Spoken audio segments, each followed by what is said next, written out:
Mga kaibigan, ito ang palatandaan ang nakasulat sa Biblia. At sinabi niya po Jesucristo sa mga Kawikaan 15:24. Sa pantaas ay paitaas ang daan ng buhay. Kaya ito ang sinasabi niya papunta sa taas ang katawan ng Espiritu upang kaniyang mahiwalayan ang Sheol sa ibaba. Kaya ito ang katawan na nakikita, yan ang matira dito sa mundo. Kaya magkahiwalay. Kaya ito ang salita at isip yan nakakunik sa taas.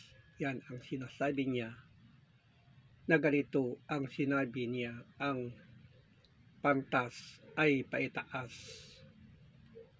at ang daan ng buhay at ang katawan tao ay may walayan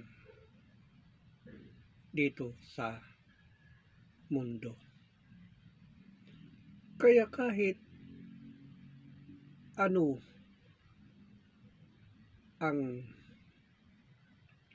isipin natin, yan ang talagang totoo na sinasabi niya. At mabasa sa una Tesalonica 4:17, kung magkagayon tayong mga buhay na nangatitira ay aagawin kasama niya sa mga alapaap ni Jesucristo na sinasabi niya upang salubungin ang Panginoon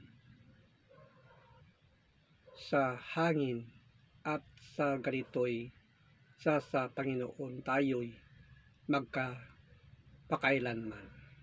Yan. At pagbalik ni Jesucristo ay lahat ng pipiliin niya, bawat kaluluwa ng tao ay maitataas niya sa mga alapaap upang magpakailanman sa karyaan ng Diyos. Kaya ito mga kapatid, yan ang isipin natin, pag-aralan natin ang sinasabi niya, sapagkat ito ay nakakunik sa itaas sa mga isipan natin at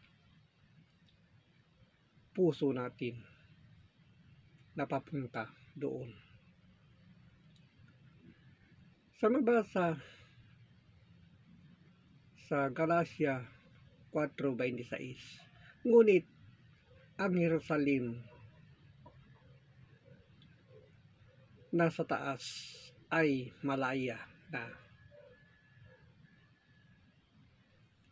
siyang ina natin. Kaya ito mga kaibigan ang sinasabi niya,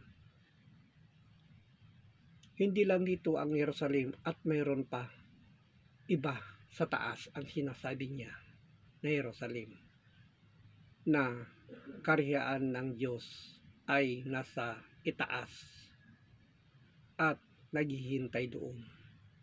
Kaya ito mga kaibigan, kailangan natin na saliksikin natin ang katotohanan na sinasabi niya.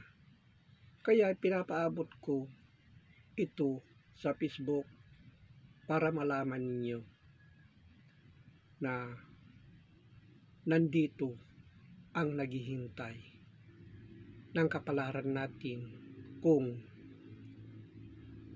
pag-aralan natin, isipin natin itong nakasulat.